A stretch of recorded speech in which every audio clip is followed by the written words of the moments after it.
Bones a tots.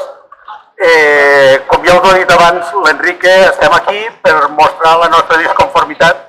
en la manera en què s'ha portat tota la pseudonegociació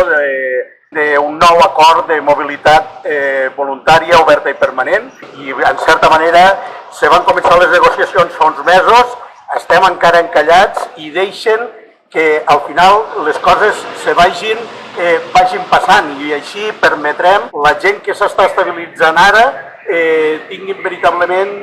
tots els drets per davant de les persones que fa molt temps que ja són treballadors fixes de l'ICS i que estaven esperant una convocatòria que els permetés mobilitzar-se dintre l'ICS. Per tant,